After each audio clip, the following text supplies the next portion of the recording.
চান্দু সোনা, ভিডিওটা শুরু থেকে শেষ পর্যন্ত দেখবে, না হলে সেটা ভাঙা মজা তো তোমরা মিস করবে। এই কে তুমি? হ্যাঁ, চিনি না তো আমি তোমাকে। আরে আমি রে, ভুলে গেছিস? ও তুমি গুরু, আমাকে কুম্ভকর্ণের মতো 6 মাস পরে জাগালে ভুলেই তো যাব। আরে 2 দিন পর আমার মাধ্যমিক পরীক্ষা, তাই পড়তে এসেছি। মাধ্যমিক পরীক্ষা 2 দিন পর, আর এখন এসেছো তুমি বই পড়তে গুরু? তুমি তো ঢাকা ফেল করবে, সব ডি পাবে। চুপ কর, পড়তে দে আমাকে। হ্যাঁ, এসব কি গুরু? কমন বই রে, এগুলা থেকে পরীক্ষায় খুব কমন আসবে। ঘন্টা আসবে কমন? চুপ কর, এগুলা থেকে কমন আসবে সব। আরে বাপরে, যা ছিঁড়ে কেন দিলে? এটা অনেক কঠিন উত্তর, বুঝতে পারছি না, মনে হয় পরীক্ষায় আসবে। তাই বলে তুমি চুরি করবে? তো তোর মনে হয় গুরু পাস হয়ে যাবে নকল না করে ওভাবে? স্যার যদি ধরতে পারে না গুরু, তোমার নকল করা বের করে দেবে। আরে এটা সেফটির জন্য রাখছি রে, এখনো যদি 2 দিন পরে নেই না, তাহলে 30-35 এমনিই পাবো। বালাই যে গুরু, তুমি সারা বছর বই পড়োনি, নাহলে তো মিডিয়াই তো বাড়িতে, তাই না গুরু? ওটাই তো, ট্যালেন্ট কি আমার কম আছে কারো থেকে? তাও কোনোদিন ভাব দেখাই না কারোর সাথে। তো আমার থেকেও কিছু উত্তর ছিঁড়ে রেখে দাও গুরু।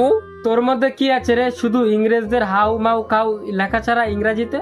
অঙ্কর দেখালে তো গুরু দেখে নিও, আমি তোমাকে অভিশাপ দিচ্ছি, একটাও কমন পাবে না তুমি পরীক্ষাতে। তখন টেনশনে প্যান্টে হেগে না দেও তো আমার নামও ইংরাজি বই না, হ্যাঁ মনে রেখো। হ্যাঁ চুপ কর, তোর এসব ফালতু কথা রাখতো। গৌরু, তুমি বই টই পড়া বাদ দাও তো, আর গিয়ে দোকান থেকে ফুটবল খেলার বুট কিনে আনো।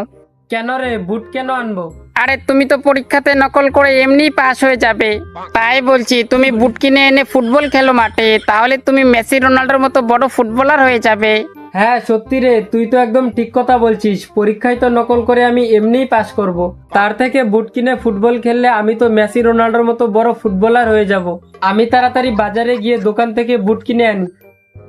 দোকান থেকে বুট কিনে আনার পর, এইটা কি আমার সাথে ধোকা? কিসের ধোকা? এখন আমি নতুন জুতা কিনবো না। এখন তো নতুন জুতা কিনবেই না, কারণ আমি এখন পুরানো হয়ে গেছি না। আরে কান্না করিস না রে, তোকে কি আমি ফেলে দিচ্ছি? বছরে 2-3 বার পরবো তো নাকি? আর এগুলা বুট রে, বুট। জুতা মেরে আর গরুদান করতে হবে না, সব মিথ্যা কথা তোমার। এ বাবু, ব্র্যান্ডেড বুট, আমি জুতা না সালা মূর্খ কোথাকার, সালা ফাটা কোম্পানি 2 টাকার জুতা। ব্র্যান্ডেড তো কি হয়েছে, তুই কি গুরুর মাথায় থাকবি নাকি? তোকে তো গুরু পায়ের নিচে মাটিতে রাখবে, সালা বুট কালোয়া। একেও পায়ে পড়ে তো খেলার সময় গু লাগিয়ে দিবে। চুপ শালা কালটি, উল্টাপাল্টা কথা বললে এমন মারবো না বুট দিয়ে, শালা তখন মুখ দিয়ে আর ফটর ফটর কথা বের হবে না। কেন বলবো না কথা, সালা আজ পর্যন্ত তোমার পায়ের পচা গন্ধ কারণ নাকে পর্যন্ত পৌঁছাতে দেইনি আমি।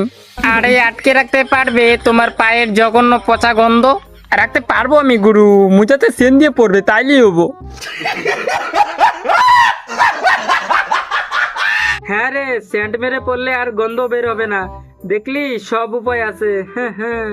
ঠিক আছে গুরু, পড়ো শালা, আমাকে নিয়ে তুমি সারা জীবন কাটিয়ে দিলে। ঠান্ডা গরম বর্ষা মারপিট সব জায়গায় সাথে থেকেছি তোমার। আর রাস্তাঘাটে গুপর থাকলে সেটা আমি নিজের গায়ে লাগাইছি, তবুও তোমার নাকে পর্যন্ত কোনো গন্ধ যেতে দেয়নি। আর এই প্রতিদান দিলে তুমি, ওপরওয়ালা একদিনের বিচার করবে, তুমি দেখে নিও।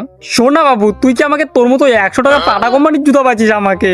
তাও তো আমি 5 বছর থেকে গরুর পায়ের দায়িত্ব নিচ্ছি। আমি যদি ফুটপাতের দোকানে না থেকে শপিং মলে থাকতাম না, তাহলে আমার 100 টাকার বদলে 1000 টাকার দাম থাকতো। হ্যাঁ, এই বলবি আর উল্টাপাল্টা কথা? চুপ করে থাকবি এখানে, না তোকে বাইরে গিয়ে ফেলে দিয়ে আসবো। ব্যাস গুরু, তুমি আমাকে পড়ে না জানি কত মেয়ের সাথে পার্কে দেখা করতে গেছো, চুম্মাচাটি করতে, তাও কাউকে কোনোদিন কিছু আমি বলিনি। আর আজকে যে ব্যবহারটা করলে তুমি আমার সাথে, সেটা একদম আমার বুকের মধ্যে এসে বেঁধেছে। হ্যাঁ। আরে স্যার, তোর মানসম্মান আছে নাকি সালা পাড়া কোম্পানির জুতা? হ্যাঁ রে, তুই ঠিকই বলছিস, সালা বেশি পটর পটর কথা বলে। ঠিকই বলছো গুরু, ওর 5টা বেজে গেছে, ফুটবল খেলতে যাবে না মাঠে? তাড়াতাড়ি স্নান করে ফুটবল খেলতে যাও তুমি। হ্যাঁ 5টা বেজে গেছে? হ্যাঁ রে, ফুটবল খেলতে যেতে হবে তো, চল তাড়াতাড়ি গিয়ে স্নান করি। স্নান করে গেঞ্জি পরার সময়, তো ওকে পড়বে, আমি তো নতুন, তাহলে তো ওকে পড়বে। আমাকে তো 1 বছর আগেই কিনেছে, প্রথমে তো ওকে পিনবে, দেখ খালি তুই বেঁচে কিভাবে যাবি। আরে অনেক ভয় লাগছে ভাই, গুরু আগে কাকে পিনবে রে? যাকে পিনবে তার আজকে শেষ দিন, মনে রাখিস। আরে ভিতরে ঢুকিয়ে ঢুকিয়ে লাগাও না গুরু তেল, হোলির দিন তো তোমার গার্লফ্রেন্ডের ভিতরে ঢুকিয়ে ঢুকিয়ে রং লাগাও। হয়ে গেছে, সব জায়গায় লাগিয়ে নিছি।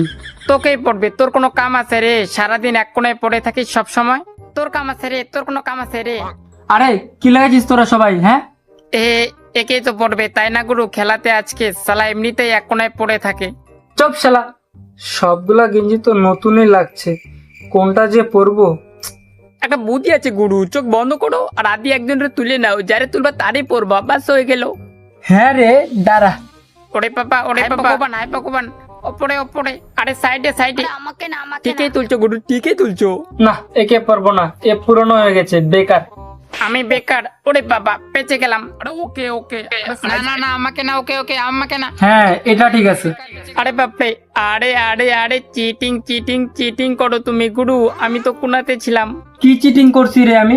আমি দেখি নাই নাকি? হ্যাঁ, লাল গেঞ্জিকে তুলে পরে আবার রেখে দিলে। হ্যাঁ, বলে দেখ না গুরুকে। হ্যাঁ, আমাকে পড়লে সবাই গুরুকে ভিখারি বলবে। আরে এমন কিছুই না, তুই পুরনো হয়ে গেছিস তাই তোকে পড়ছি না। আরে যাও যাও, পুরনো হয়ে গেছি দেখে পড়ছো না, নাকি খেলার সময় মাঠে সুন্দর সুন্দর মেয়ে থাকবে দেখে পড়ছো না? তাই নতুন গেঞ্জিটা পড়বে। জানি জানি আমি গুরু, সব জানি। এর জন্য তোকে পড়েনি শালা, বলবি আর উল্টাপাল্টা কথা। আরে বাপরে, গেল গেল গেল, আমার ওইটা সুবিধা চিরে পড়ে গেল। এখন আমি হিচড়া গেঞ্জি হয়ে গেছি একটা।